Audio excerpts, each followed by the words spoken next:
Earlier this morning, Israel's military says their ground forces captured a Hamas outpost in the Gaza Strip. Over the weekend, Israel's defense minister vowed to eliminate the leadership of Hamas. And we're told that within the next 48 hours, we are going to be seeing Israeli forces heading into the Gaza city. This after they have basically split the strip into north and south. Well, joining me now to talk about all of this in more detail is Eyal Biram. He's a reserve captain in the IDF's Special Forces. Good morning to you. Thank you very much. Thank you so much for joining us. I mean, developments are coming thick and fast. I think perhaps after October the 7th, and we're a month on from that now, where people were expecting a ground invasion very, very quickly. That was very much delayed.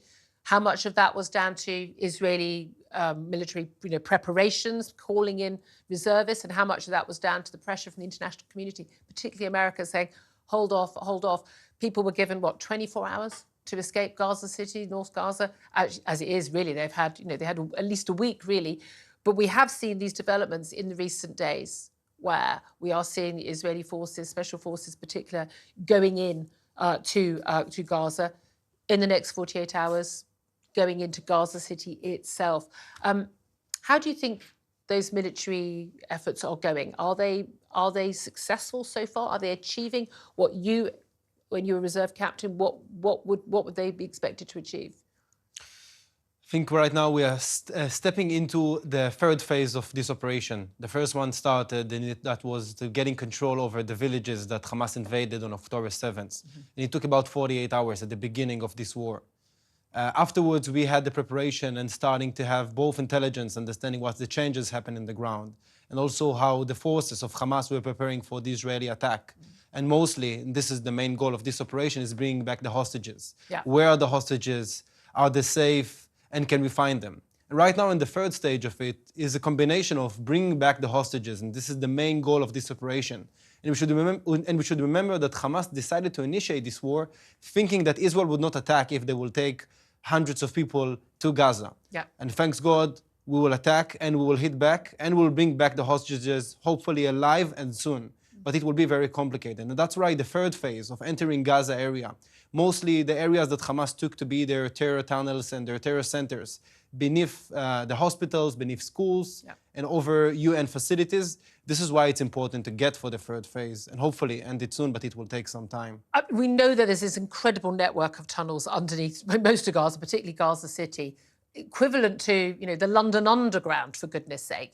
I mean, we aren't talking about a couple of little tunnels. We are talking about huge, huge big tunnels.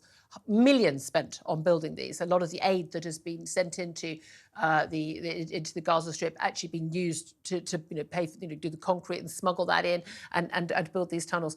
And we know also that these are often sited underneath hospitals, schools, other civilian areas.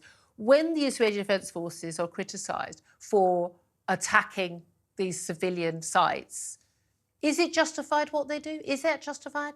I think it's absolutely justified. And we need to remember that Hamas is targeting civilians in the Israeli side. That's why they decided to invade Israel and focus on the Israeli villages and not on army bases. That's why they decided to butcher and to murder, to rape every person. Wait a minute, but that's a tit for tat. Well, if they attack civilians, we can attack civilians. That's very different. Can I ask whoever's in charge of directing to try and move me to the centre of the screen, by the way? I'm going to say it out loud because they've clearly not spotted it, but there we are. Well done. There you are. Excellent. Let's carry on. Thank you. So, and at that point, we do understand that while Hamas targeting civilians, we need to target terrorists, and that's what the Israeli IDF does. On the daily basis, and we're just hearing about the attacks that been also involved with civilians, and unfortunately, it happens. This is not the goal and the target of the IDF. We heard about it last week, and we will continue hearing it as much as Hamas will continue using human shields. If it's justified, I think it is. This is the only way to eliminate Hamas. This is the thing, isn't it? Because people who are calling for a ceasefire, people who are saying, oh, we want peace, there's only one side that benefits from that ceasefire. There was effectively a ceasefire before October the 7th. Yeah, there was a ceasefire. Okay, people can go back a year, 5 years, 10 years, 75 years, 2,000 years if they want. But at the actual time of October the 7th, there were not rockets raining down on either side at that time in the way that they are now. A ceasefire benefits Hamas rather than benefiting anyone else. There's no reason to think, for instance, that Hamas will stop their rocket attacks on Israeli civilians just because there is a call for a ceasefire, which will actually, if Israel benefits that. However, there is no doubt at all there is a concern among Western allies that Israel is losing the propaganda war, that people are dying. I'm very much supportive of Israel's right to self-defense. I don't know what that means other than the ability to take out Hamas. That must be what it means. And if Hamas choose to build their military silos under or over civilian sites, they are responsible for those civilian deaths, in my view, rather than the Israeli Defense Forces. However, there's also a limit to the number of civilians that it is reasonable to... Reasonable seems like the wrong word. We are talking about human lives. We're talking about innocent men, women and children. We're talking about people who've known nothing different, anything other than ruled by Hamas, life like this. No one would wish to live in Gaza, okay? You wouldn't, I wouldn't, no one would wish to live like that. What is the trade-off in terms of there are going to be civilian deaths? We know that. Israel has a right to self-defense. It has a right to try and destroy a terrorist group on its border. Where is the trade-off? Are we measuring it in thousands of lives, tens of thousands of lives? I mean, what is the number? Is it a number? Is that where we know the trade-off is? I think there is no exact number, but what we do have is a values, and this is the common values that we see here both in the UK and in Israel. The democratic value, the values of freedom of speech, and the values of having freedom. And this kind of freedom is not exist in Gaza. In Gaza there is just one way, and this is Hamas way that ruled it in a dictatorship, throwing LGBTQ activists from the roof in Gaza, or doing anything else against their opposition, including the PLO. Are you saying the people of Gaza they're not actually Hamas supporters, they're subjugated because they were elected in 2006, but again, not since then, half the population has never had a chance to vote for these people, they're under the age of 18. Yep. Are you saying that they are themselves? So when we say free Palestine, free Palestinians, actually we should be saying free Palestinians from Hamas. Absolutely. And at this point, I do not say that not all the people in Gaza supporting Hamas, most of them do.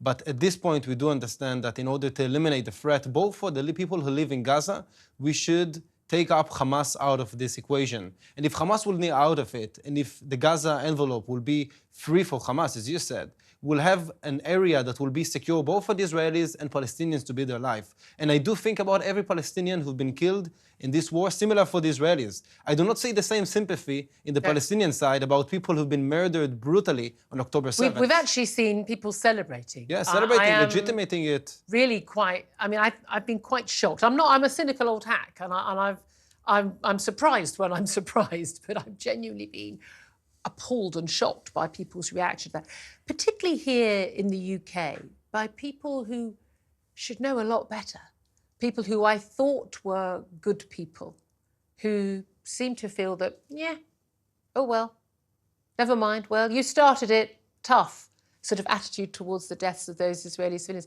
When we talk about the propaganda war, when we have footage of of children being carried in by their parents, into hospital, grieving parents carrying a dead child out. When we see that footage, it pulls at the heartstrings. It makes people very worried about what's going on and what the end game is.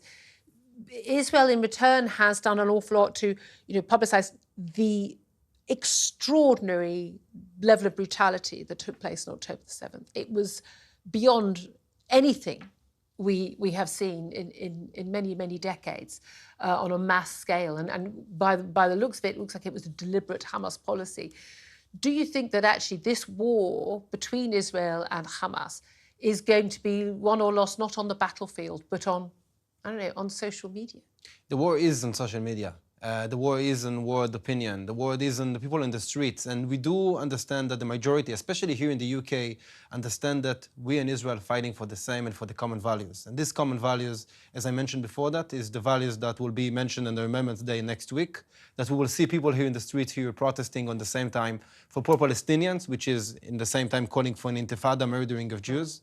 And while as a Jewish community here, and I'm part of the organizers of on a weekly basis of the protest for the return of the hostages. We will not protest next week because we do respect and appreciate the place we are. And we do understand that our common values that people right now are fighting and dying for in Gaza are the same common values that people were dying in World War II and during the history of the United Kingdom. Just finally, where does this end? Does it ever end? I mean, we've seen in the UK, we've seen something close to the end to the troubles in Northern Ireland, and that involved people talking to each other. Now, people in a terrorist organisation wanting to have an independent Ireland, I think, is different from what Hamas want, which is the destruction, and they're very open about it, the destruction not just of Israel, but of the Jewish people. Yeah, it's not just Hamas, important to say. This is the biggest snake is Iran, threatening not just Israel, but also the United States and the Western civilization. And but does this end with people talking? It will end in one point. And our Prime Minister, former Prime Minister, said it, Golda Meir. She said that on the time that the Palestinians will care more for their kids rather than for killing more Jews, there will be a peace in the Middle East. And it's all about education. What do people educate in Gaza? And right now, when they educate for hating Jews, for intifada, for making a jihad, it will never be ending. But we have an opportunity changing it, and it will take decades.